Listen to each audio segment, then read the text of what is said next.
Hoy platicaremos con la doctora Rosa María Velasco Belmont, profesora adscrita al área de sistemas complejos del Departamento de Física de la Universidad Autónoma Metropolitana, Unidad Iztapalapa.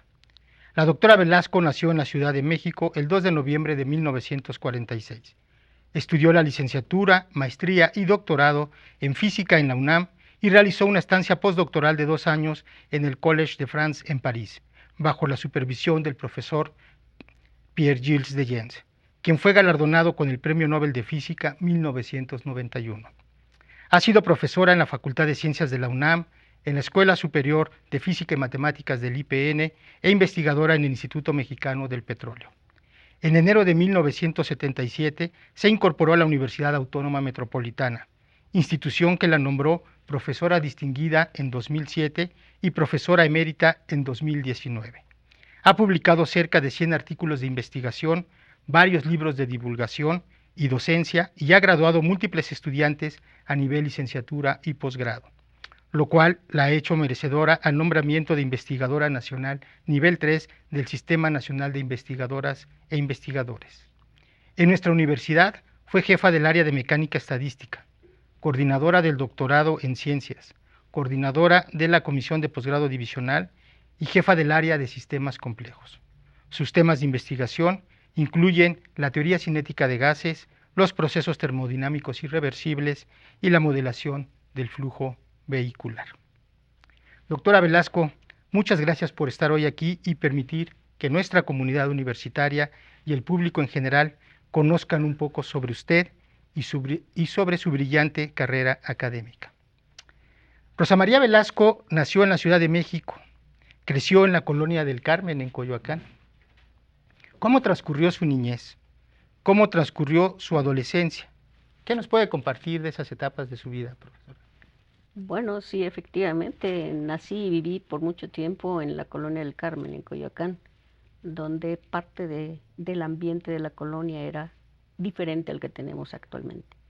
Algunas de estas cosas era ir al mercado, al antiguo mercado de Coyoacán, que ya no está donde está actualmente, estaban en lo que ahora es el gimnasio público en Coyoacán.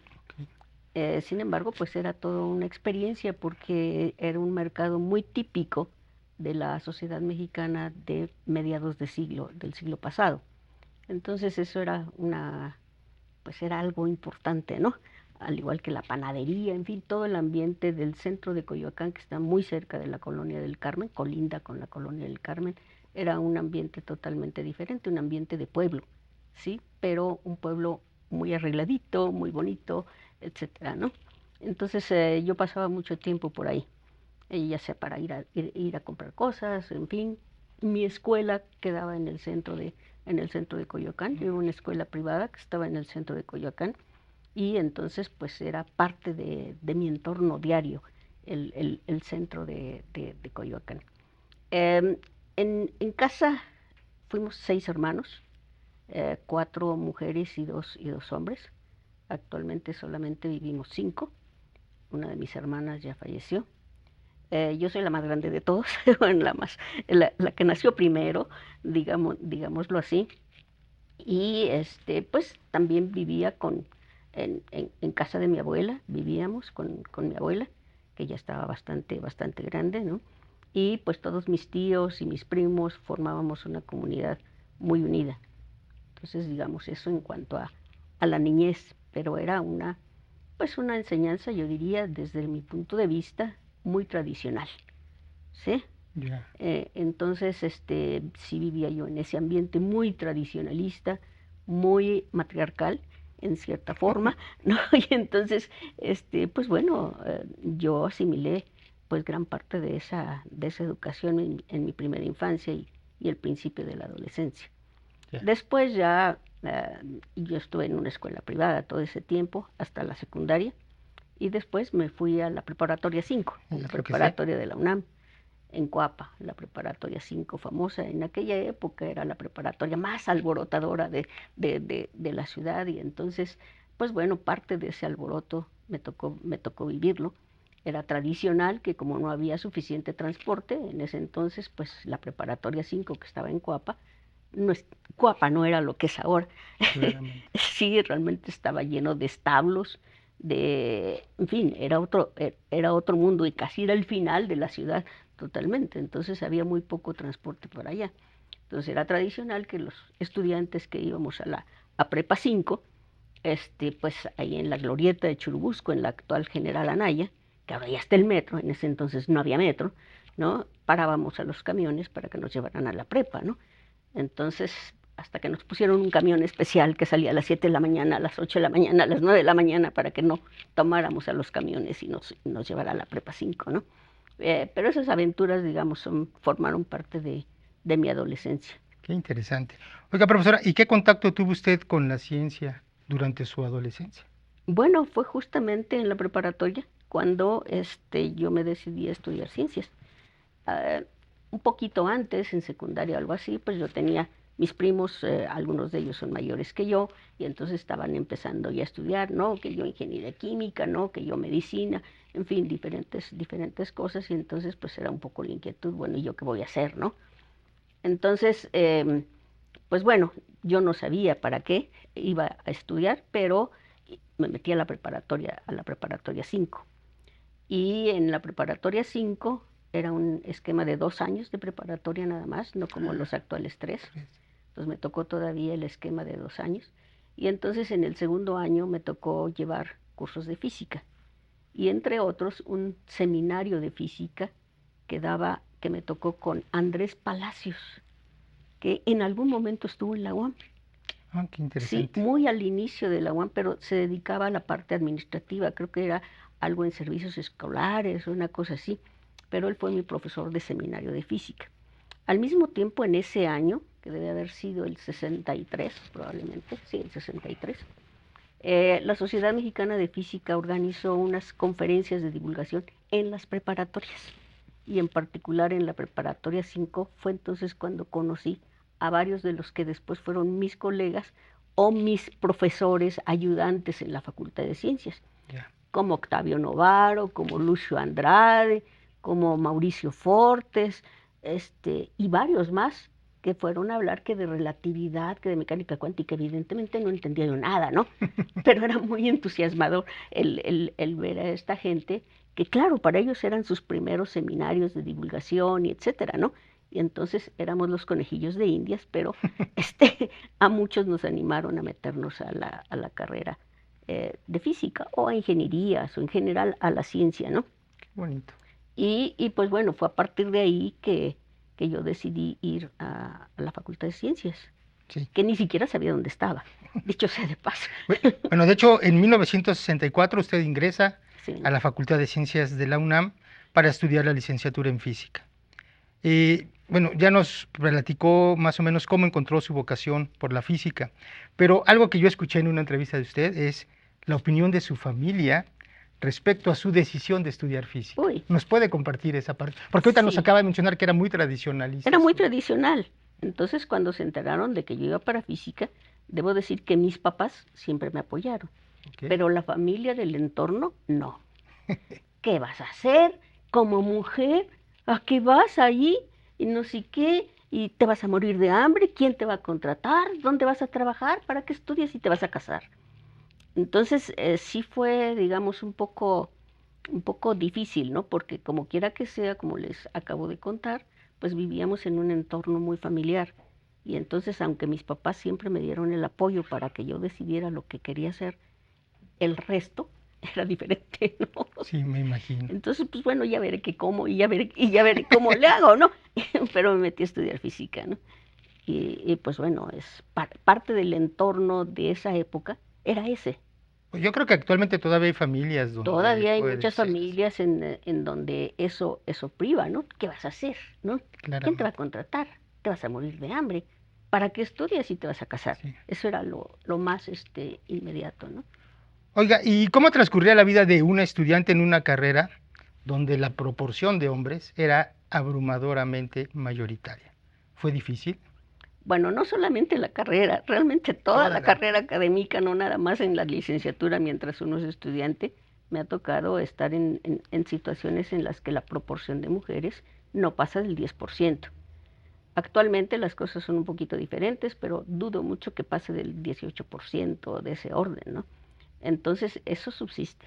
No es, no es una cosa del pasado, desgraciadamente, es todavía una cosa con la cual se vive actualmente.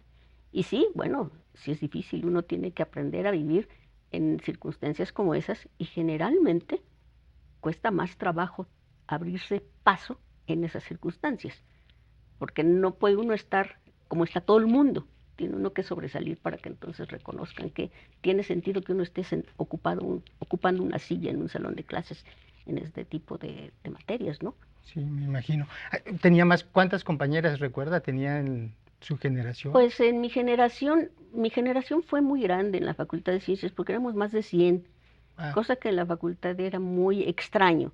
ya. Y entonces hicieron dos grupos. Aún así los grupos eran relativamente grandes, como de 60, una cosa así. Cosa extrañísima en la Facultad de Ciencias en esa época. Y sí me acuerdo de algunas de mis compañeras. Bueno, está la foto Sí, la pondremos. de Lolita más adelante, cuando estábamos en primer año de la facultad, me acuerdo muy bien, y fuimos muy, bueno, compañeras de los primeros años con las matemáticas, que también llevaban las mismas Sí, materias. Entonces ahí me acuerdo de María Emilia Caballero, ok, matemática. matemática, de Graciela Salicruz, que ya Ok, falleció, ok, de Silvia Eidels, que también estudiaba física. ok, Hace mucho que no la veo, estaba trabajando en el Instituto Mexicano del Petróleo, pero ok. ya tiene mucho tiempo que no sé de ella, ¿no? Y estaba Marilí Marquina, Física. sé física también, y había unas cuantas más que, pues, que no me acuerdo, Ya, ¿no? ok. Simplemente ya pasó mucho tiempo. Oh, pero bastante interesante. Muy buena memoria, profesora.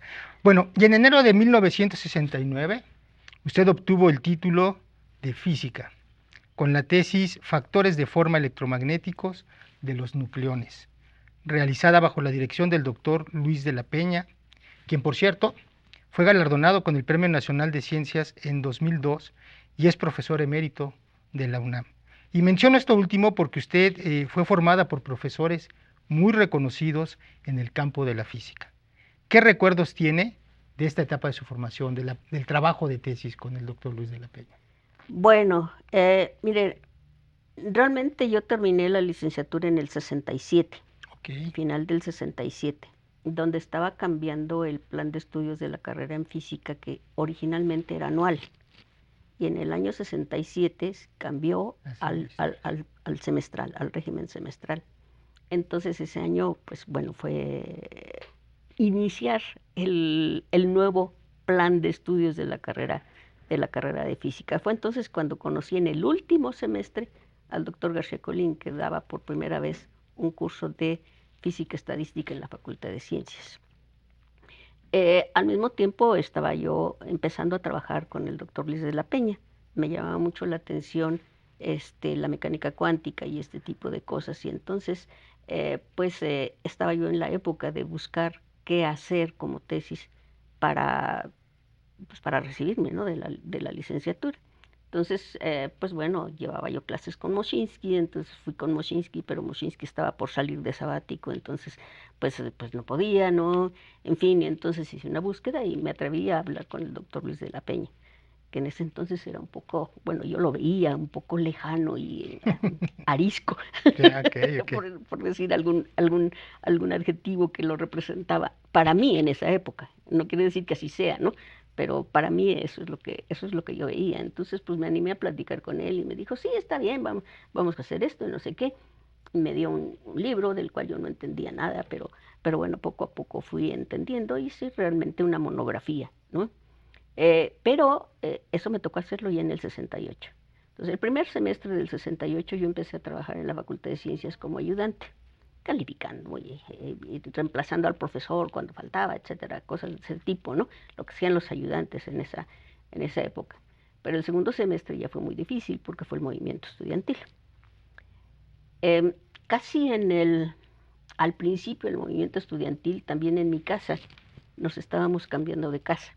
Y después de vivir aquí cerca del convento de Churubusco, aquí cerca, no está cerca de aquí, Bueno, pero bueno, Todo es relativo. sí, vivíamos muy cerca del convento de Churubusco y mi papá logró tener una hipoteca y nos fuimos a Naucalpan. Wow. Entonces fue un cambio muy radical. Simultáneamente me dio una tifoidea espantosa. Entonces me pasé como 3 semanas en cama con unas fiebres espantosas Uy. y me sentía yo muy mal. La mudanza y todo esto, ¿no? Entonces nos fuimos a Naucalpan. Pero ya estaba el inicio del movimiento estudiantil. Entonces, pues bueno, yo no podía salir mucho, entre otras cosas porque estaba enferma, y entre otras cosas porque pues estábamos en el movimiento de casa y arreglando y esto y aquello y lo demás. Y pues bueno, participé poco en el movimiento estudiantil. De todas formas, en algunos momentos me tocó, fui a alguna marcha, cosas de este tipo, ¿no? En fin, y el resto del tiempo, pues como estaba en casa, hice la tesis, ¿sí? Eh, Terminé más o menos la tesis, el final del 68, y pues hice todo para presentarla a principios del 69, muy, muy al principio del 69. Sí, en enero. En enero, sí, sí, fue de los primeritos exámenes que se hicieron en el 69. La ingenua este, trató de trabajar en una empresa de computación. Había un reclutamiento de varias empresas de computación que en ese entonces estaban entrando computación en México. De esas computadoras que ocupaban cuartos completos, etcétera, y había que darles mantenimiento y había que saber no solamente a la máquina misma, sino a la programación que correspondía, porque era una cosa totalmente nueva. Entonces hubo un llamado de varias compañías como la IBM y todo esto para ese tipo de trabajo. A físicos, ingenieros, matemáticos, actuarios, bla, bla, bla. Y ahí va la ingenua, ¿no? Entonces hacer sus exámenes y no sé qué. Y pues bueno, después no, pues usted se piensa casar. ¿Cuántos hijos piensa tener? ¿Y qué va a hacer con sus hijos cuando los tenga? ¿Tiene quien las cuide, quien los cuide? ¿Quién sabe qué? Me quedó muy claro que no me iban a contratar, que ser mujer era algo prohibitivo para ellos, un contrato de esa naturaleza. Entonces me decidí a la academia. Como ya tenía el contacto con el doctor Luis de la Peña, pues entonces ahí voy con él, ¿no? Con que sí podía trabajar con él, y en fin, para hacer eventualmente una maestría, etcétera. Y entonces fue cuando empecé a trabajar en mecánica cuántica con él, después del rotundo fracaso de querer hacer computación. Ya. De hecho, su primer artículo es en mecánica cuántica, En ¿no? mecánica cuántica ya del mismo 69, finales del Sí. 69 y luego principios de los 70, donde pues ya estaba trabajando con el doctor Luis de la Peña sobre estas cuestiones de mecánica cuántica. Ya. ¿Sí? Bueno, y después entonces termina su tesis, publica su artículo, déjeme traer a la memoria, el título es Comparison Between Two Formulation of Stochastic Quantum Mechanics, que es justo lo que ha hecho famoso Luis de la Peña, la mecánica cuántica estocástica, y lo publica en la Revista Mexicana de Física, en ese 69. Y después en 71 obtiene el grado de maestría en física. Uh-huh. Y para ello usted ya no hizo tesis, pero justo aprobó algo creo que era más complicado, los exámenes generales de conocimientos. ¿Nos puede platicar, para los que nos ven, en qué consistían estos exámenes y cómo se preparó para acreditarlos? Porque, bueno, yo no sé en su época, pero en la mía era algo que espantaba mucho, ¿no? También, también en la mía. De hecho, era el plan de estudios que se tenía entonces, que uno podía obtener la maestría por Sí. tesis O o por bien por examen. los exámenes generales, lo cual pues era una especie de candidatura, ¿no? Si uno obtenía la maestría con tesis, no podía optar por el doctorado, tenía que presentar de todas formas los exámenes generales, pero si ya pasaba uno los exámenes generales, entonces ya podía uno dedicarse a la tesis doctoral.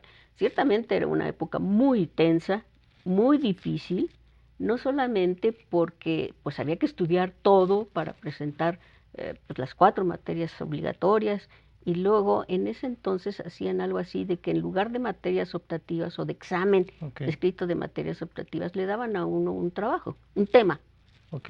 Un tema, desarrolla qué pasa en la superficie de un sólido y no sé qué, ¿no? O tal y cual, ¿no? Y entonces uno tenía un plazo, no recuerdo si eran 2 semanas o un mes, en los cuales uno tenía que desarrollar ese trabajo lo más que pudiera, entender en qué consistía el problema, plantearlo, plantear posibles perspectivas de desarrollo de ese trabajo, algo completamente fuera de lo que uno hacía, ¿no? Bien. Claro que en ese entonces hasta una revisión bibliográfica no era una trivialidad, porque había que irse a la biblioteca. Claro.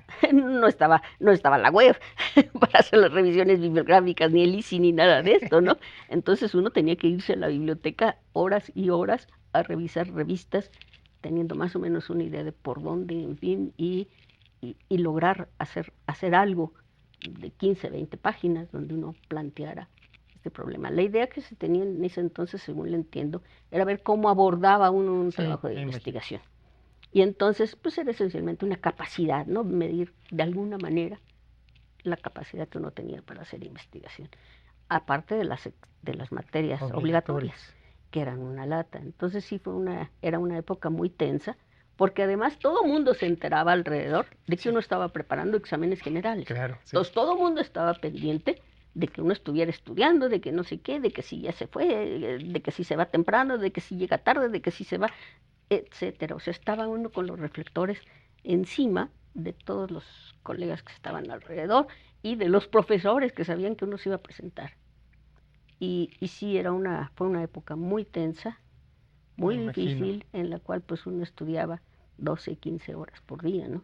Exacto, sí. Haciendo problemas y problemas, hasta agotar todo lo que uno podía abarcar, ¿no?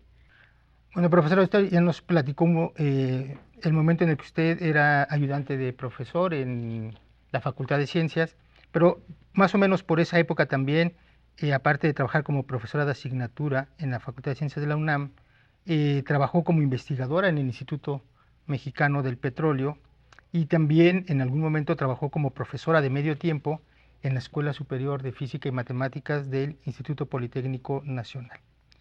¿Qué tan complicado era insertarse en la vida laboral en esa época? Y bueno, ya también nos dijo usted que siendo mujer, pues era todavía más complicado. Pero, ¿qué memorias tiene de esa época? Bueno, en la academia siento que no es tan difícil, o que no era tan difícil, al menos en aquella época, el insertarse pues en el trabajo laboral, ¿no? Pero, pues bueno, en realidad yo empecé a trabajar en el Instituto Mexicano del Petróleo porque dejé de ser becaria de la Facultad de Ciencias. Yeah. Yo era becaria para formación de profesores para la Facultad de Ciencias, pero llegó el momento en que la beca se terminó y no había plazas. Entonces, pues yo hablé con el doctor García Colín, con quien yo ya llevaba varios cursos de maestría. Él daba varios cursos de la maestría de teoría cinética, física estadística, termodinámica irreversible, todo este tipo de cosas. Y yo los llevaba de oyente, pues ya no necesitaba los créditos, puesto que ya tenía la maestría.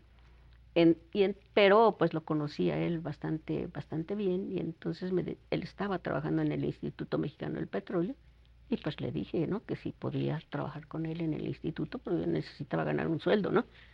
Y entonces, pues él, claro que sí, me aceptó, y empecé a trabajar en el Instituto Mexicano del Petróleo al terminar mi beca, ¿no? Nos quisieron apoyar un poco ahí en la facultad, porque nos quedábamos varios, entre ellos yo, varios compañeros sin beca, y entonces empezamos con una beca del CONACYT, que en esa época apenas estaba empezando a funcionar. Entonces fue un año o algo así, en que nos quedamos sin beca y ya empezamos a trabajar cada quien en diferentes aspectos. Entonces yo me fui al Instituto Mexicano del Petróleo. Y en el Instituto Mexicano del Petróleo el horario de trabajo era pues de las 8 a las 3 de la tarde. Entonces me encarrilé en la Escuela Superior de Física y Matemáticas medio tiempo en la tarde, después de ir al IMP. Entonces ya nada más comía, como estaba muy cerca, Zacatenco, pues entonces me pasaba a la Escuela Superior de Física y Matemáticas. Y para entonces ya vivíamos en Naucalpan. Lo que le iba a decir, entonces, de ahí hasta Naucalpan. Entonces, pero de ahí hasta Naucalpan en aquella época eran 20 minutos, cuando mucho. Y era un camino seguro. Ahora no me atrevo 20 minutos a manejar de aquí a mi casa, pero en esa época era un camino seguro, pasar por el Panteón de San Isidro y todo esto. Ahorita no sería yo capaz de hacerlo a las 8 de la noche, mucho menos más tarde, que era la hora en la que yo cruzaba por ahí, cuando salía del IMP, digo, de la Escuela Superior de Física y Matemáticas, ¿no? pero bueno, eran otros tiempos y cuando uno está joven no se da cuenta de los peligros, que tampoco había tantos, y entonces lo hacía, ¿no? Pero me quedaba relativamente cerca. Y ya dejé completamente la Facultad de Ciencias, porque pues ya de Naucalpan a la Facultad de Ciencias ya no, eso era incompatible, ¿no? Y entonces, pues fue por eso que luego me inserté en la Escuela Superior de Física y Matemáticas. Estuve poco tiempo, porque en el 74 me fui a hacer mi estancia postdoctoral. Pero bueno, llegamos a la parte del doctorado, doctora. En abril del ¡Qué barbaridad! 73, en abril del 73, 2 años después de obtener el grado de maestría, usted se doctoró Sí, en la UNAM bajo la dirección del doctor Leopoldo García sí. Colín Scherer, quien ingresó como miembro del Colegio Nacional en 1977 y fue galardonado con el Premio Nacional de Ciencias en 1988. Ya nos ha platicado algo de los recuerdos que tiene de esa época de su formación, pero me gustaría también preguntarle qué significó para usted trabajar con don Leo, como cariñosamente se le llamaba aquí en la UAM. Bueno, como les comentaba, yo empecé a tomar clases con él. O sea, fue mi profesor varias materias, digamos que en esa época no eran obligatorias, evidentemente, pero que sí formaban un paquete en la dirección de la física estadística, sobre todo de sistemas fuera de equilibrio. Entonces, pues bueno, al principio era mi profesor simplemente, ¿no? Pero después ya empezamos me dirigió la tesis doctoral, saqué la tesis doctoral y después, pues bueno, había que hacer algunas otras cosas, ¿no? Ahora, ¿qué significó en esa época? En esa época, como te digo, era mi profesor, ¿no?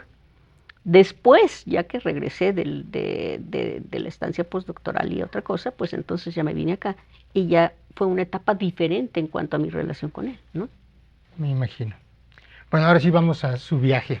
En Eso. septiembre de 1974, usted viajó a Europa, específicamente a París, para realizar una estancia postdoctoral de 2 años en el Laboratorio de Física de la Materia Condensada del Collège de France, bajo la dirección del profesor Pierre-Gilles de Gens, quien fuera galardonado con el Premio Nobel de Física en 1991. ¿Cómo llega la doctora Velasco a la Ciudad de la Luz y cómo transcurrió su vida en esos años? Bueno, llegué deslumbrada. La Ciudad de la Luz. La ciudad de la luz, llegué deslumbrada. No, fue un cambio muy drástico, porque yo estaba acostumbrada a la vida familiar. Y entonces allá llegué sola, a vivir sola. Y a saber cómo hacerle sola, ¿no? Entonces, desde el punto de vista personal, fue diferente, difícil, pero fue una experiencia muy rica, finalmente, tanto personal como profesional.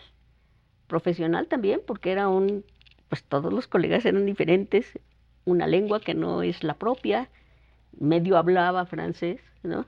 Medio, porque al principio me era muy difícil comunicarme en francés, pero poco a poco creo que sí se me facilitó y entonces pues ya me comunicaba yo en francés con ellos y todo esto, pero fue un choque tremendo, ¿no? Entonces, pero muy, muy interesante, porque uno se acostumbra a trabajar con un grupo de trabajo totalmente diferente, con costumbres totalmente diferentes en cuanto a investigación, en cuanto al trato personal, etcétera. Entonces fue muy difícil, pero muy rico, ¿sí? Y también el estar rodeado de un ambiente que en México no teníamos. Claro. O sea, el Collège de France, una de las instituciones tradicionales en Francia, está juntito a la Sorbona. Entonces uno está rodeado pues, de libros viejos, etcétera, ocupando la mesa que algún día ocupó algún Paul Langevin, creo que era el que estaba ahí metido, en fin, ¿no? Entonces, los mismos profesores del Collège de France, los que eran profesores o directores de laboratorio, personas totalmente, bueno, algunos de ellos muy formales, otros no, otros eran muy amigables, muy tranquilos, en fin, un poco de todo, pero totalmente diferente, ¿no? Y entonces, pues uno se sentía un poco, Apabullada. sí, completamente y deslumbrada, ¿no? Por verse rodeado de un ambiente que no solamente era diferente, sino un ambiente que yo sabía que era un ambiente de científicos, ¿no? Y etcétera. Y entonces uno se sentía, "Bueno, ¿yo qué hago aquí, no?" Pero bueno, las cosas fueron progresando, fueron bien y fue, como les decía, una experiencia profesional y personal muy rica, ¿no? Y todavía volviendo a esta parte de esta estancia, como producto de esta estancia postdoctoral, usted publica un par de artículos en coautoría, entre otros, con el profesor de Jens. Y sobresale el artículo Remarks on Polyelectrolyte Conformation, publicado en el Journal de Physique en 1976. Por ser un artículo muy citado, hoy acumula aproximadamente 1000 citas. Cuéntenos sobre la experiencia de participar en un trabajo de esta importancia, de esta relevancia. Bueno, en ese momento uno no lo sabe, uno claramente. no sabe que va a tener esa relevancia, ¿no? Simplemente uno hace el trabajo, lo que le toca hacer y en combinación con sus colegas, ¿no? Y pues bueno, yo era una parte del equipo, ¿no? Y entonces, pues bueno, yo hacía lo que, pues una parte del equipo, ¿no? Y entonces fue muy interesante. También el otro trabajo que aunque no es muy, no ha sido tan citado, también fue muy importante para mí, porque me permitió entrar al problema de los fenómenos críticos desde el punto de vista del grupo de renormalización, Wow. Que en esa época era, digamos, la novedad. Claramente. Entonces, pues para polímeros también se hacía eso, ¿no? Y entonces yo participé en ese tipo de cosas, ¿no? Y pues bueno, nuevamente, el tema de trabajo, que eran polímeros, era una cosa que yo ni qué son, ¿no? Entonces, desde empezar con qué son, ¿no? Y qué tipo de sistemas van a trabajar, el tipo de fenomenología que se maneja, pues es diferente, ¿no? Son cadenas largas de moléculas mismas que se unen, en fin, se doblan, se hacen bolas como una madeja de estambre y cambian, ¿no?, la temperatura y se estiran, etcétera, ¿no? Entonces, todo ese tipo de cosas para mí eran novedosas desde el punto de vista físico, ¿no? Porque no había estudiado nada de eso en México. Simplemente no es un tema que en esa época estuviese desarrollado. Profesora, para concluir esta parte de su estancia postdoctoral, se me ocurren dos preguntas. La primera, usted nos mencionó hace rato que cuando estudiaba para los exámenes generales, trabajaba 12, 15 horas. Y eso sirve, yo me imagino, para afrontar el trabajo cuando uno va, por ejemplo, en su caso, a Francia, ¿no? La segunda, en algún momento en su estancia en París, ¿a usted le dieron ganas de decir, me regreso a México? Bueno, con respecto a la primera, con el régimen de trabajo, creo que sí, y eso es una disciplina que es difícil adquirir, pero una vez que se adquiere, le hace a uno falta, ¿sí? O sea, uno siente que debe de hacer más cosas y más cosas y más cosas, ¿no? De manera que eso es muy útil para hacer una carrera de este tipo, ¿no? Y con respecto a la otra, no me dio una vez ganas de regresarme, me dieron ganas de regresarme muchas veces, sobre todo al principio, ¿no? Porque la adaptación es difícil, ¿no? Y bueno, todavía los franceses son medio especiales. Y entonces una de las cosas, por ejemplo, que no toleran fácilmente y en aquella época menos, es que uno no hablara correctamente francés. Entonces tenía una presión no solamente por el trabajo, por el adaptarse a donde uno vive, etcétera, todo este tipo de cosas, sino también por cómo se expresaba uno, porque lo veían a uno muy mal si uno se expresaba mal en francés. Y pues bueno, no es la lengua materna, ¿no? Pero para ellos era un crimen expresarse mal en francés, ¿no? Y entonces sí, esa era una presión muy importante, ¿no? Pero bueno, más o menos ahí, Pero eso ahí, ahí forja la fuimos. carácter, profesor. Claro, claro, claro, uno se tiene que sobreponer y pues bueno, en ocasiones, mira, pues qué pena si no me entiendes bien mi francés, ya tú, ¿no? Pero sí es una presión importante, ¿no? Sí, me imagino. Ok, bueno, pues con toda esta experiencia acumulada, en enero de 1977, usted ingresa a esta Casa Abierta al Tiempo. ¿Cómo llega usted a la UAM y qué ambiente encuentra en esa universidad que tenía escasos 2 años de haber comenzado actividades docentes? Bueno, le voy a decir una cosa que no aparece en en los currículos ni nada por el estilo.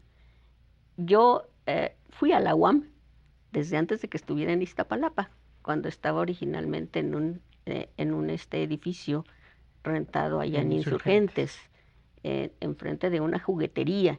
Y ahí estuve yendo algunos días porque pues tenía trabajo pendiente con el doctor Arrecolín, que ya estaba ahí que estaban ahí trabajando. Yo en esa época, evidentemente, ya no me vine a la UAM porque ya tenía el compromiso de irme a la estancia postdoctoral. Entonces, fue hasta después de que yo regresé que ya me inserté en la UAM. Ahora, era otro panorama el de la UAM Iztapalapa, ¿no? Nada estaba pavimentado. La Gavilán era de dos carriles, pero nada más uno de ida, uno de regreso, y alrededor todo era milpa, ¿no? Y no había bardas, nada, y solamente estaba el edificio H y el edificio R, ¿no? Y entonces así fue como estaba la unidad cuando yo empecé a venir aquí, ¿no? En época de lluvia había que salir temprano porque todo se inundaba y ya no había manera de salir ni de nada porque nada estaba por acá atrás, nada estaba pavimentado, era un lodazal. Y del otro lado, donde está el actual eje 6, era el basurero. Entonces a veces el olor era tremendo, ¿no? En algunas épocas, ¿no? Pero bueno, ya aquí sobrevivimos, aquí estamos, ¿no? Y ya tenemos un panorama totalmente diferente, ¿no? ¿Y el ambiente académico, profesora?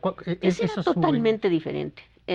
Cuando yo llegué, todavía los departamentos de física y química eran uno solo, era el departamento de físico-química. Sí. Entonces convivíamos los físicos con los químicos en el mismo lugar físico, ¿no? Estábamos en cubículos ahí muy cerca unos de otros. Y era un ambiente totalmente diferente. El ambiente, pues todos nos conocíamos, todos en algún momento platicábamos, a veces íbamos a la cafetería y comíamos ahí, a veces pues simplemente no, ¿verdad? Cada quien iba por su lado, pero era un ambiente más de convivencia continua con todos, ¿no? Y evidentemente se hablaba mucho de física, de qué estás haciendo y ya te salió la integral y tal y cual, ¿no? Cosa que ahora pues ya no hay, ¿no? Ahora ya es muy difícil tener esa situación y las cosas han cambiado muchísimo. Entonces, en cuanto a ambiente, era un ambiente muy rico, ¿no? A pesar de que no teníamos un lugar para tomar café, este, todos andábamos por ahí y todos platicábamos en los pasillos sobre cosas de física, en fin, y era otra vida. Me imagino. Bueno, y entonces usted empieza su trabajo en investigación en la UAM, ya con toda la experiencia que trae, y sus resultados en investigación los ha reportado en alrededor de una centena de publicaciones en revistas especializadas. ¿Nos podría compartir algunos ejemplos de proyectos de investigación en los que ha participado? Aquellos que a la distancia estén más cerca de su corazón, profesora. Uy, bueno, hay muchos que están cerca de mi corazón y otros de los que ni siquiera me acuerdo, Me- ¿no? Porque, pues bueno, de una o de otra forma van saliendo muchas cosas y al- a la distancia es difícil acordarse de todo, ¿no? Pero todo ha versado fundamentalmente al principio en procesos fuera de equilibrio, pero desde diversos puntos de vista. Entonces, en la parte de teoría cinética tengo bastante trabajo en pues gases monoatómicos, poliatómicos, gases enrarecidos, o sea, muy baja densidad, gases moderadamente densos, y para eso son diferentes enfoques los que uno tiene, ¿no? Luego está la parte de termodinámica asociada con la teoría cinética. Si uno hace teoría cinética, promediando uno puede llegar a la parte hidrodinámica, ¿sí? Y entonces ahí están los modelos hidrodinámicos que se manejan no solamente en la hidrodinámica clásica, sino en termodinámica irreversible ya cuando hay, pues la temperatura es una de las variables importantes, ¿no? Y todo esto. Entonces tengo mucho trabajo de conjunto donde a partir de un modelo cinético uno llega a la parte termodinámica del asunto y al revés, cómo le doy fundamento cinético a esta termodinámica que se está construyendo aquí, cuál sería la manera de hacerlo cinéticamente. Entonces tengo mucho trabajo en esa dirección, pero en cuanto a artículos, pues son varios artículos los que están Sí, claro. dentro de ese renglón, ¿no? Después, pues bueno, sentí en algún momento que la teoría cinética estaba un tanto agotada en el sentido siguiente, de que todo se hacía con gases. Entonces, bueno, uno se pregunta, bueno, ¿hay otros sistemas en los cuales pueda utilizar este tipo de mecanismos o este tipo de trabajo, pero ahora para sistemas diferentes. Y había en ese momento en la literatura, ya estoy hablando más o menos de por ahí del 2004, una cosa así, en donde había ya mucho trabajo sobre flujo granular, es decir, ya no partículas, sino granos, como granos de maíz, ¿no? Y qué pasa si se escurren cuando uno quita las paredes de un silo y cosas de ese tipo, ¿no? Entonces ya estaba habiendo mucho trabajo en esa dirección y hay el aspecto cinético del asunto. Sin embargo, a mí eso pues, no me llamaba mucho la atención y entonces me di cuenta de que también para carros se podía hacer una teoría cinética. Unos granotes. Sí, unos granotes, pero que además tienen la característica de que los maneja un humano y entonces ya es algo diferente, ¿no? Y entonces, pues bueno, nos pusimos a hacer teoría cinética del flujo vehicular. Hay una ecuación semejante a la de Boltzmann, pero ahora con los ingredientes del flujo vehicular. Muy interesante porque, pues bueno, cuando uno está trabajando con un gas, las moléculas se mueven para donde les da la gana, 3 dimensiones y para donde les dé la gana. Cuando uno habla de coches, van sobre una carretera en una dirección.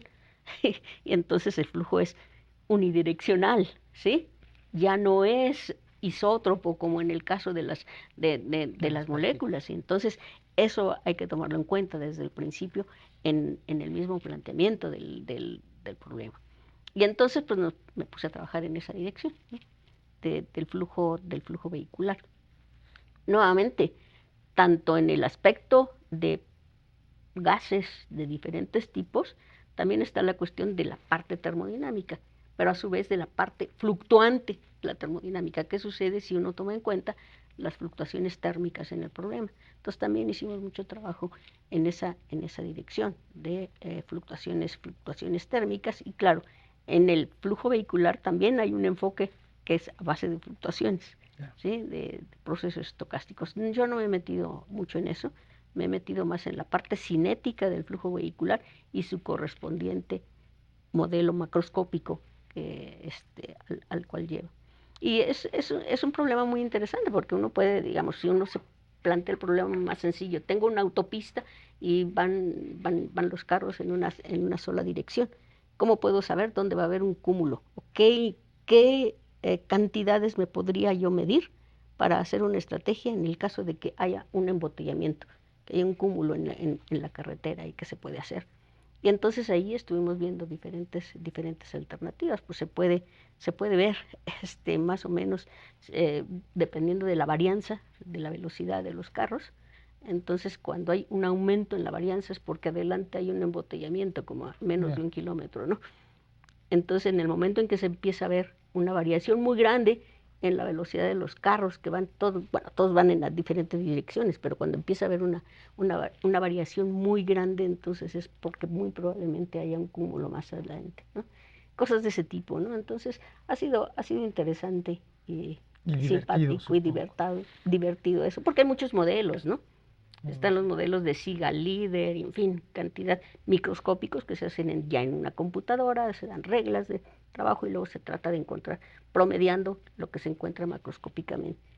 Nosotros no lo hacemos en una computadora individualmente, sino a nivel mesoscópico con una ecuación cinética, promediamos y encontramos la parte macroscópica del asunto y luego comparamos con los datos empíricos que hay ahí. Qué interesante, profesora. Déjame pasar a otra de nuestras actividades como académicos, la docencia. Usted ha tenido una labor docente muy destacada. Ha impartido cerca del 70% de las materias del plan de estudios de la licenciatura en física, ha impartido más de una docena de materias diferentes en la maestría y ha escrito varios artículos de docencia. Pero más allá de los indicadores cuantitativos, quiero destacar la forma en que usted concibe a la educación. En su discurso de investidura como profesora emérita de la UAM, usted expresó, y la cito, hoy y siempre, la educación a todos los niveles juega un papel que no debemos menospreciar. En mi opinión, la calidad de la educación es el pilar del desarrollo de la sociedad. Nuestra universidad desde su fundación ha tenido claro este objetivo y en buena medida lo ha cristalizado en un número muy grande de egresados exitosos. ¿Qué significa para Rosa María Velasco la labor docente? ¿Y cómo ve actualmente la docencia que se imparte en la División de Ciencias Básicas e Ingeniería? Son muchas preguntas en una sola. Son dos. No, yo diría que son muchas. Ok. Bueno, efectivamente, yo tengo la siguiente idea. Yo creo que en este país, sobre todo, el problema educativo es un problema de muchísimo interés, pero que se da a todos los niveles. Claro. No solamente es cuestión de a nivel de la universidad, sino desde incluso antes del preescolar, ¿sí? Entonces hay enseñanza desde ese tipo y es una cuestión que debe empezarse desde entonces, ¿no? Bueno, digamos que ya empezamos en el preescolar, ¿no? Pero desde ahí, desde el preescolar, hay problemas en diferentes sitios, ¿no? Y todo eso conforma un problema nacional tremendo, ¿no? Entonces, ¿a qué nos toca en la UAM? Pues nos toca prácticamente la última parte, ¿no? Ya es la formación de profesionales y de investigadores, que son esenciales para todo el desarrollo anterior, ¿no? Ahora, en cuanto a la docencia en general, pues yo lo he planteado como una forma de vida. O sea, esencialmente uno desde que está pequeño, ¿sí? Está uno aprendiendo, ¿no? Y también es importante qué guías tiene uno para aprender. Y es ahí donde interviene la docencia esencialmente, ¿no? ¿Qué elementos tiene uno en su cercanía para aprender? ¿Sí? Ahora, si se los provee una persona, pues, ¿qué tipo de personas lo van a proveer, etcétera, ¿no? Pero también es una actitud de vida, ¿no? En el sentido de que uno quiere aprender de lo que ve, ¿sí? De lo que experimenta, de hacia dónde podría ir. Todo ese tipo de cosas, pues es una forma de vida, ¿no? Yo lo veo así. Y bueno, aquí, ahora, en cuanto a la UAM en particular, yo creo que tenemos que repensar el modelo educativo, ¿sí? No solamente por sí mismo, por el modelo educativo, sino también por la formación de personas. Cuando llegan nuestros estudiantes a esta universidad y a cualquier universidad, son personas antes que cualquier otra cosa. Y entonces hay que cuidar el aspecto también personal y, claro, que ya tienen un entrenamiento y todo esto, ¿no? Y en fin, y ya saben muchas cosas y a veces saben más que uno de algunas cosas, ¿no? Por ejemplo, del manejo de estas cuestiones de una tablet y todo esto, ¿no? A veces yo les digo a mis estudiantes, oye, ¿cómo le hago aquí para hacer esta cosa en el celular, ¿no? En fin, ese tipo de cosas. Pero ahí ya me gusta más entender a la docencia, no como se entiende, yo voy a dar mi clase. No, vamos a aprender juntos, ¿sí? Tanto ustedes van a aprender de lo que yo les voy a mostrar, como yo voy a aprender de los que ustedes me muestren, ¿no? Y entonces eso me parece que es un intercambio totalmente diferente a cómo actualmente se concibe a la docencia, ¿no? Eso, bueno, es difícil llevarlo a la práctica, el tener esa actitud en forma constante, pero creo que es importante. Otra cosa que es muy importante en cuanto a cómo se está haciendo la docencia, pues no nada más en esta universidad, yo creo que en general es el problema de la pandemia. Creo que a todos nos marcó y en particular en esta universidad yo siento que nos marcó de una manera que nos ha hecho mucho daño, en el siguiente sentido. De una forma u otra nos vimos obligados a hacer las cosas en forma virtual, lo cual pues es muy cómodo, ¿no? Pero también genera un montón de vicios, ¿sí? Y creo que nos estamos yendo más por los vicios que por la docencia misma, ¿no? Y creo que ahí es donde debemos sentarnos a reflexionar como universidad, qué podemos hacer, quizá no para regresar a la situación anterior, pero cómo podemos aprovechar esa parte virtual, pero en favor, no en contra. Porque ahora no, pues, que se haga virtual y todo el mundo se olvida y se olvida de la relación personal profesor-alumno. Y creo que eso no está bien. Es muy impersonal y se pierde esa relación en la que yo aprendo de ti y tú aprendes de mí y convivimos en esta situación para mejorar tal o cual cosa. Creo que ahí deberíamos hacer una reflexión muy importante y poner en marcha algunas estrategias para que eso no suceda.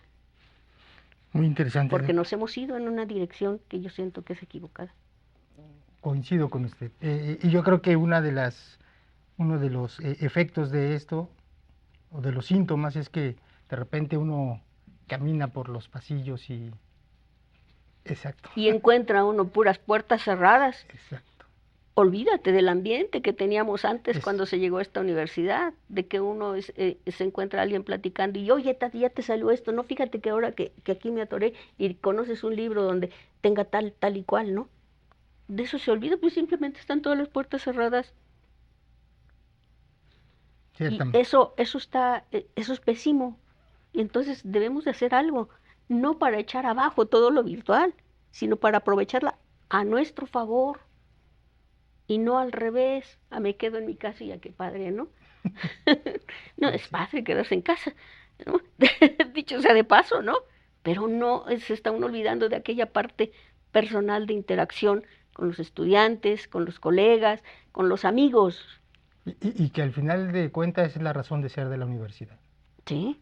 De proveer el espacio para que esa sinergia se dé. Ciertamente. Y ahora tenemos el espacio por ahí, que por cierto están los edificios ya completos prácticamente sin ocuparse, ¿sí? Y al mismo tiempo tenemos lo demás cerrado. Entonces eso es un absurdo. Debemos hacer algo. Profesora, una mención especial la merecen los diferentes libros que usted ha escrito. Introducción a la hidrodinámica clásica, publicado por el Fondo de Cultura Económica en 2005. Introducción a la elasticidad, publicado en la colección CBI UAM en 2009, que justo mire aquí lo tenemos. Ujú. Y el libro Modelación Matemática, que aquí también está, del flujo vehicular. Este último escrito con colegas del Departamento de Matemáticas y publicado en la colección CBI UAM en 2012. ¿Qué la llevó a escribir estos libros, profesora? Bueno, la principal razón es que tenemos un sistema trimestral y entonces es muy difícil encontrar textos ya hechos que se adapten a nuestro sistema. Entonces, en el primero que escribí, en Introducción a la Hidrodinámica Clásica, pues hay una cantidad enorme de libros. Uno puede llenar una pared y media de libros más o menos del nivel del curso que se da, pero no puede uno hacer nada con uno de ellos, porque no se acoplan al sistema que nosotros tenemos, a los prerequisitos que le pedimos a los estudiantes que tengan para llevar esa materia. Entonces yo decidí que era el momento de escribir algo propio, ¿sí?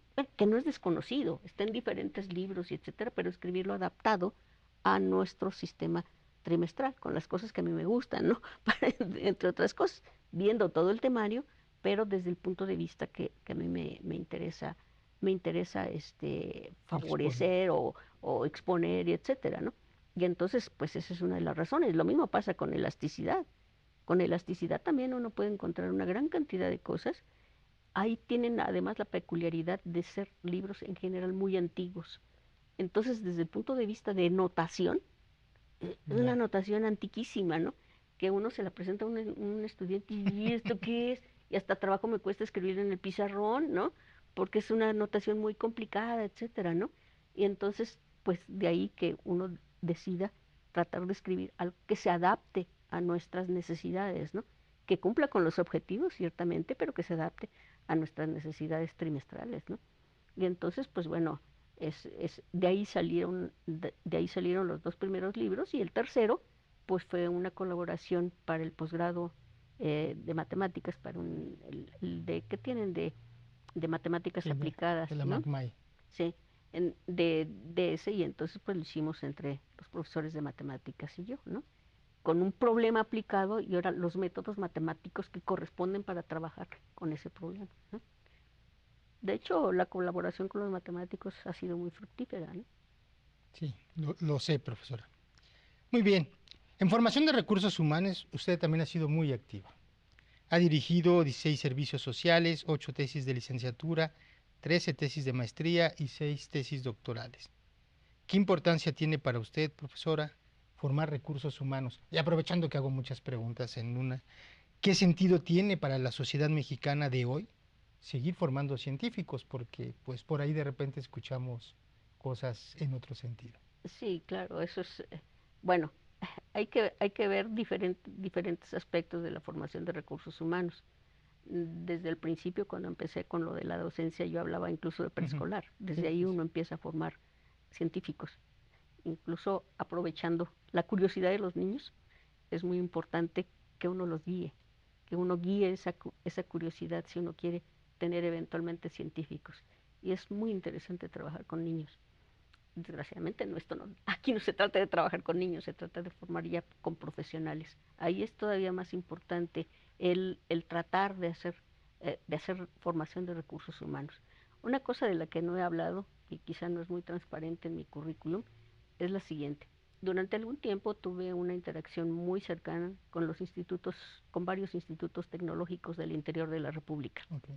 Lo que llamaban en aquella época los institutos tecnológicos descentralizados, que ahora ya todo está unido en el Tecnológico de México y nadie sabe quién es quién, ¿no? Pero antes sí se distinguían en ellos. Eran en ese momento, por ahí de los 2000, los años 2000, 2004, 2005, institutos pequeños, con 1500, 2000 estudiantes, con pocas carreras, ¿sí? Todas muy dirigidas hacia ingenierías, pero ingenierías que fuesen de interés para la región en la cual están insertos, ¿sí? Entonces, tuve mucha interacción con ellos en relación con la dinámica de fluidos, justamente, porque había muchos problemas que podían ser atacados o que podían atacarse desde un punto de vista muy práctico, que es lo que ellos necesitaban, pero a los cuales también se les podía dar un enfoque científico.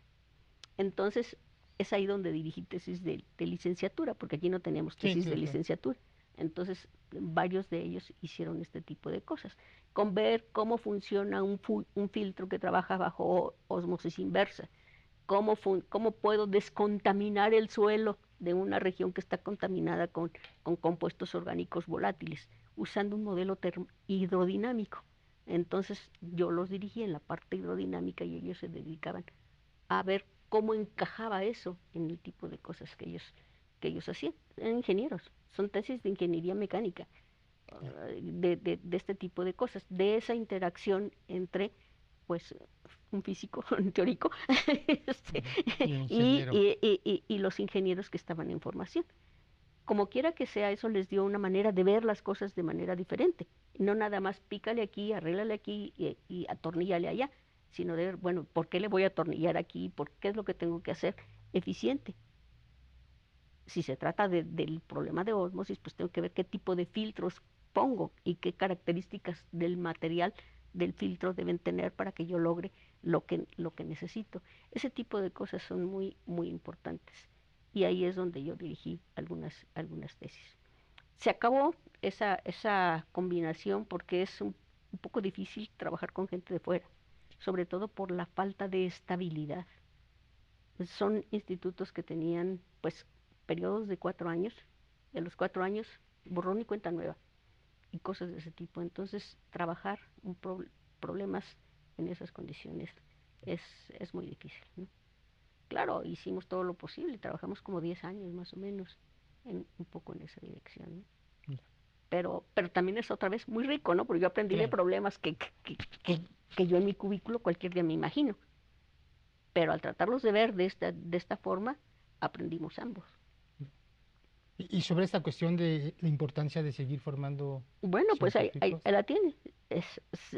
No es nada más formar científicos, es formar profesionales que tengan una actitud del científico. Exacto. Que le busquen a las cosas y no nada más que aprieten botones, como sería un ingeniero pues, de mantenimiento, ¿no? Por ejemplo, de aprieta botones aquí y seguir el manual. Y si no, pues dale una patada y vuelve a leer el manual, ¿no? No se trata de eso, se trata de que tengan una actitud en la cual, bueno, ¿por qué sucede esto? Ah, pues entonces le tengo que arreglar aquí y aquí y allá y tal y cual, ¿no? Claro. Entonces, la actitud es la que es importante. La actitud del científico, la formación del científico es la que hace importante las cosas. Muy bien, doctor. Bueno, eso es desde mi visión. No, desde mi coincido, visión, pues. Muy bien. Y relacionado con esto, ¿qué consejo le daría usted al estudiantado interesado en cruzar un plan de estudios en alguna ciencia básica o en alguna ingeniería? Bueno, pues es que eso es lo que acabo de decir prácticamente, ¿no? métete y trata de hacerlo y trata de buscarle tal y cual, ¿no? Y si les dijeran sus padres, te vas a morir de hambre, como le decían ustedes en ese Pues entonces. probablemente la necedad hace lo suyo. Exactamente. Muy bien. Déjame pasar a la difusión. En el rubro de difusión y preservación de la cultura, usted también ha sido muy activa.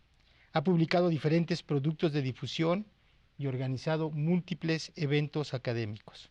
Permítame mencionar algunos títulos de artículos de difusión suyos.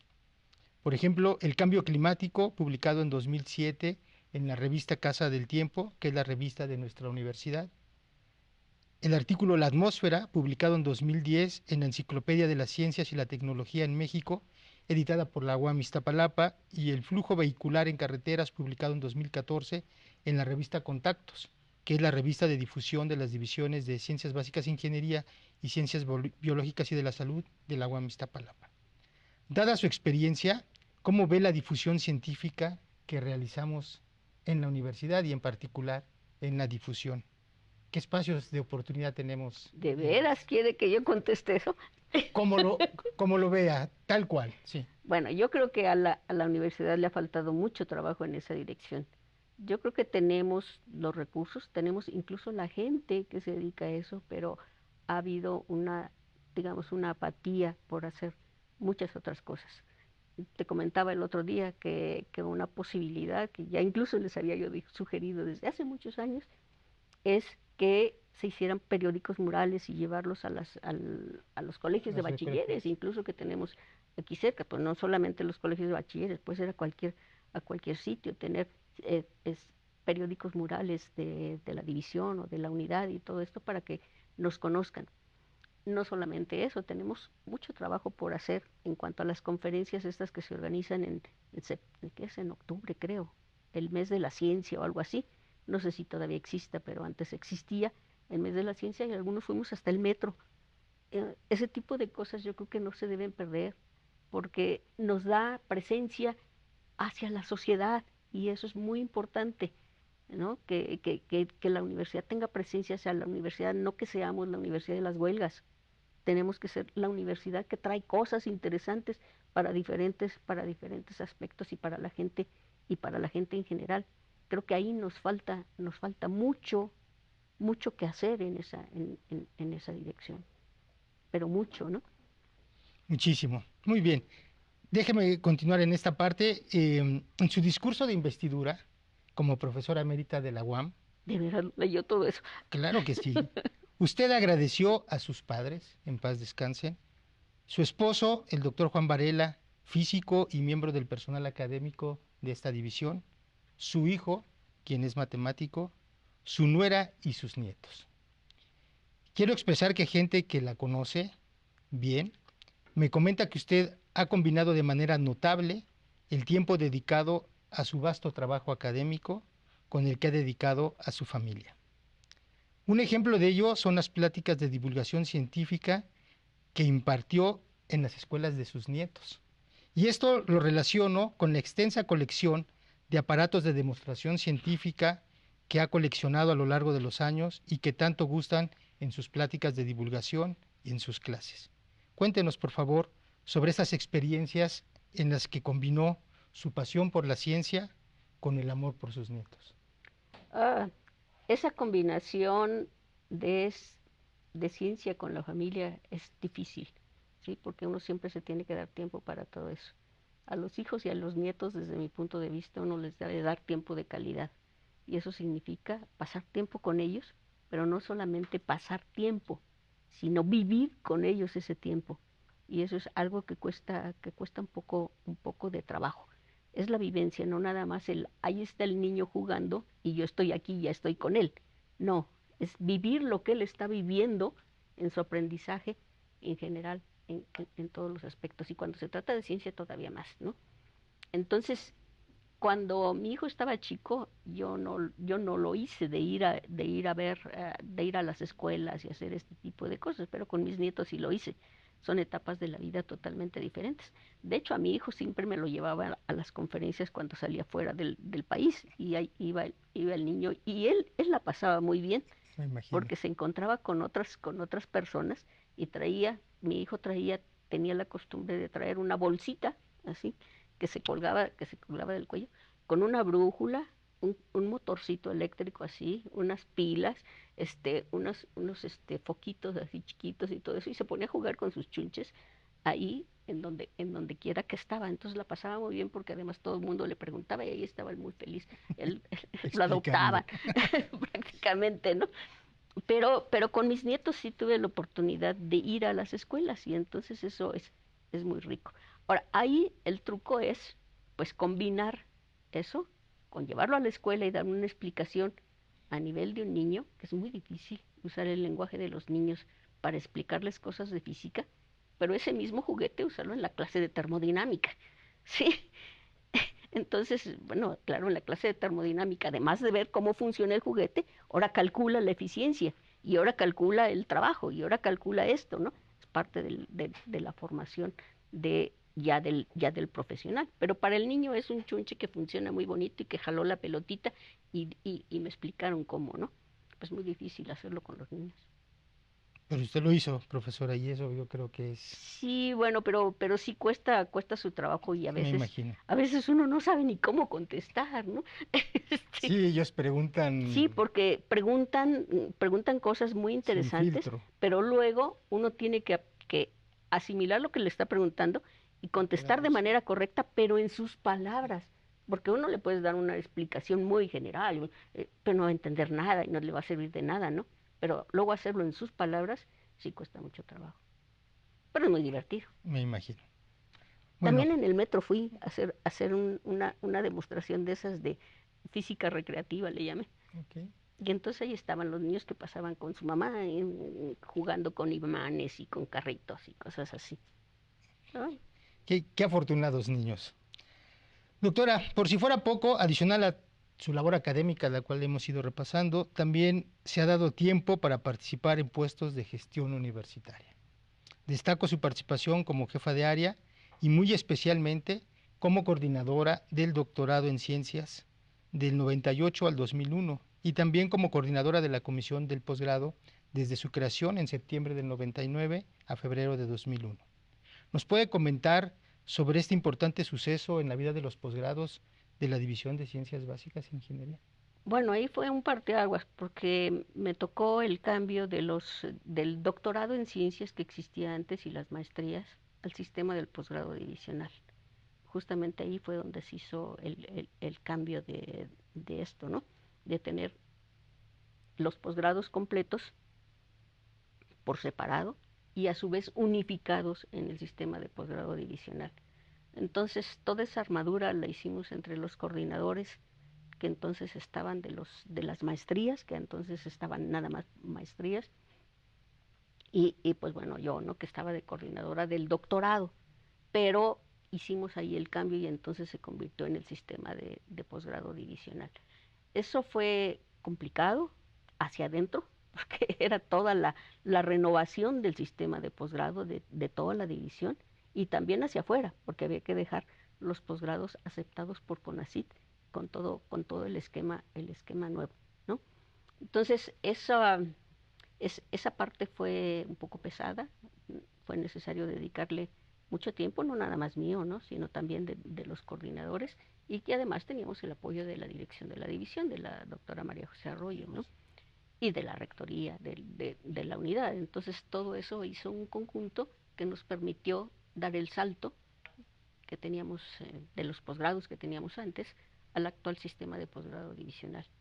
Y déjeme hacer una crítica, aprovechando que puedo decir lo que yo quiera. Exacto.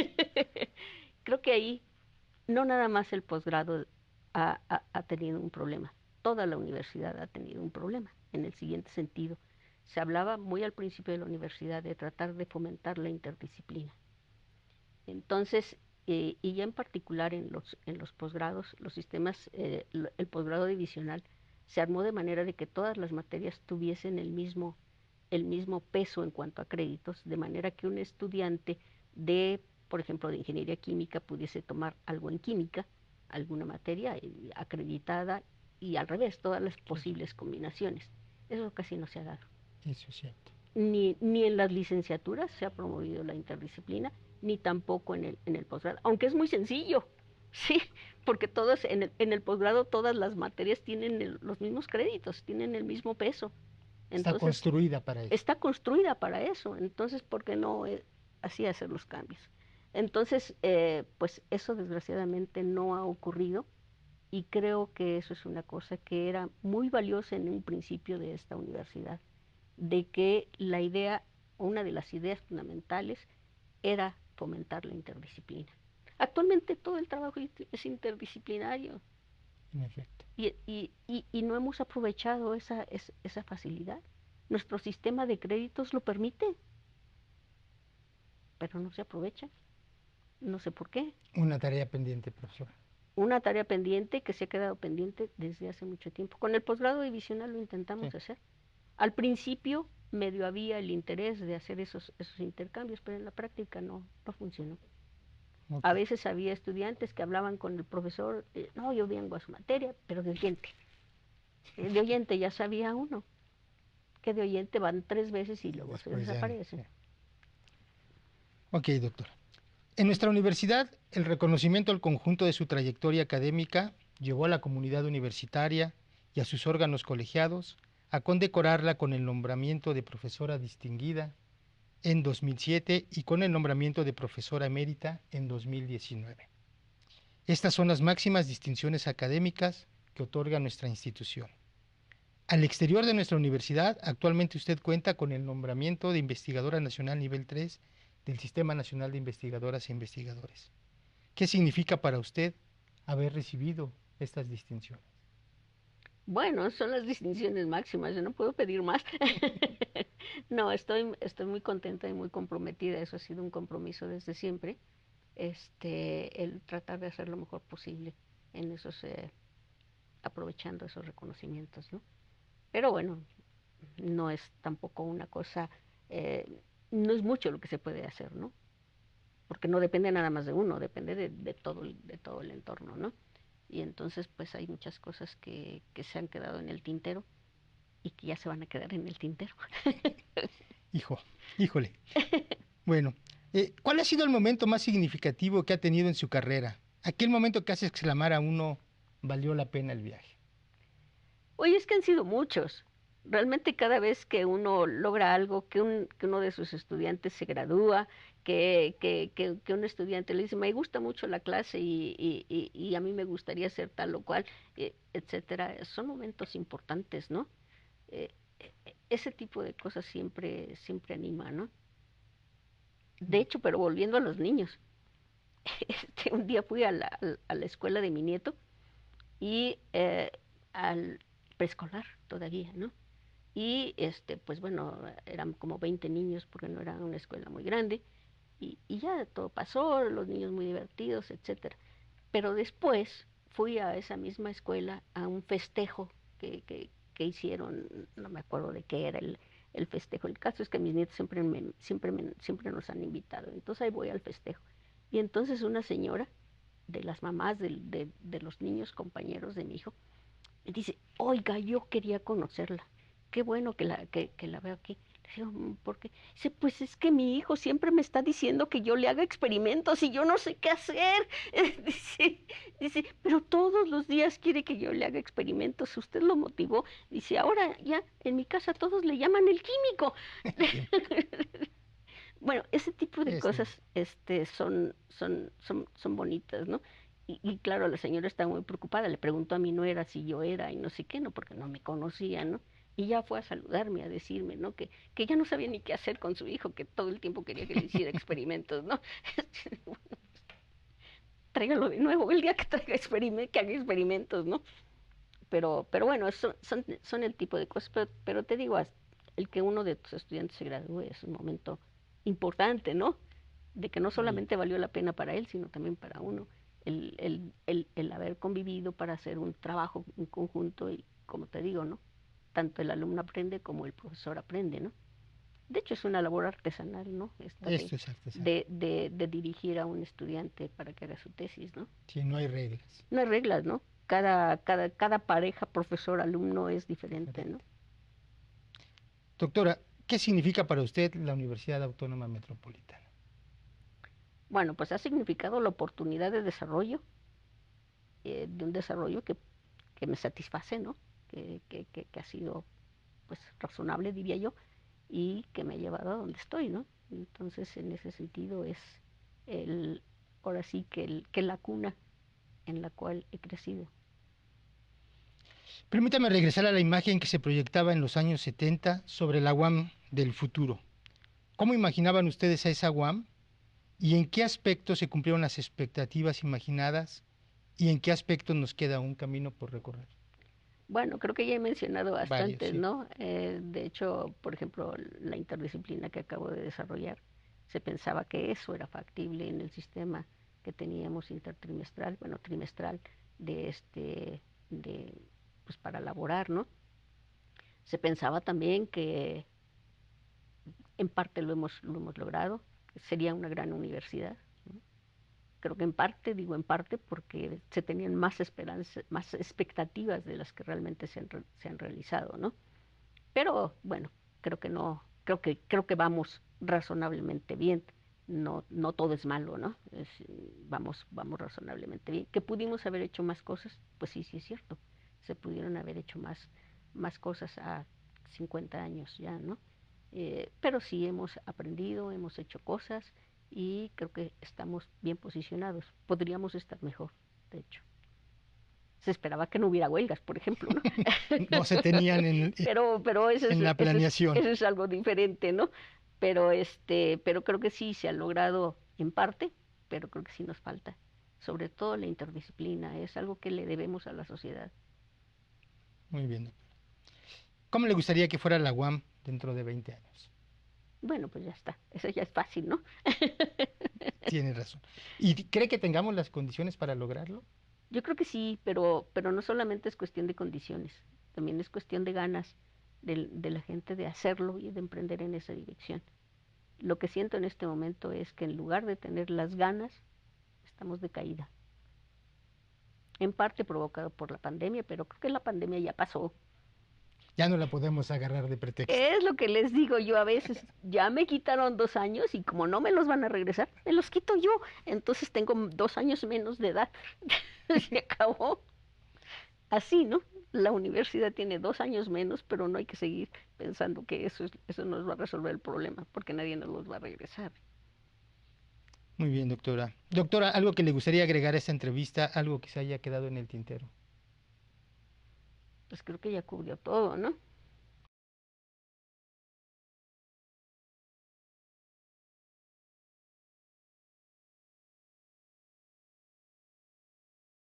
Bueno, yo simplemente les diría, miren todos los que trabajan en ciencia y viven de ella, ¿no? Para empezar, o sea, existen, hay, y hay muchos, ¿no? Ahora, en este país, desgraciadamente, hay menos de los que podría haber, ciertamente, y entonces hay lugar, pero hay que ser versátiles, no hay que aferrarse simplemente a yo quiero hacer esto porque esto es lo único y no quiero saber nada más de esto. Y en ese sentido también va para los youtubers y todos estos, ¿no? No toda la vida vas a ser youtuber, eso se va a acabar. Y entonces, ¿qué vas a hacer? Lo mismo es válido para los, por ejemplo, los deportistas. Sí, cuando uno está joven es un gran deportista, pero cuando tienes 45 años vas a seguir viviendo igual que cuando tenías 20 siendo deportista. Tienes que trabajarle, tienes que estudiar, tienes que ver qué hacer. Ahora, si te gusta la ciencia, si te gusta saber por qué sucede esto y no aquello y cómo hacerlo, entonces estudia ciencia. En la ciencia no importa qué especialidad escojas, siempre vas a encontrar un tema que te apasione. Y eso es lo importante. Muy bien. Le cuento rápido algo. Cuando hice el guión, se lo envié a usted y también se lo envié a una colega de usted. Y me respondió y me hizo algunas sugerencias, pero añadió algo, un pequeño, unos renglones que me gustaría leerle. Esas líneas las escribió una colega suya, la doctora Patricia Saavedra. Dice, Rosa María es una persona con un razonamiento muy estructurado, una mujer muy disciplinada, de decisiones muy firmes y muy fundamentadas, cuyo actuar es totalmente consistente con sus principios. Una investigadora muy rigurosa y exigente con la investigación que realiza y muy dispuesta a compartir sus conocimientos con colaboradores o alumnos. es una mujer muy generosa. Doctora Velasco, a nombre de la comunidad universitaria de la División de Ciencias Básicas e Ingeniería de la Unidad de Iztapalapa, le agradecemos todo el esfuerzo y trabajo con que ha contribuido al desarrollo de esta institución, la cual, de acuerdo con diversas fuentes, es una de las mejores universidades públicas de este país. Nuestro completo respeto y admiración a su labor universitaria. Estamos muy orgullosos de que usted sea UAM. Y gracias también por esta entrañable plática. No, pues muchas gracias a ustedes por su atención y son muy amables. Muchas gracias, doctora.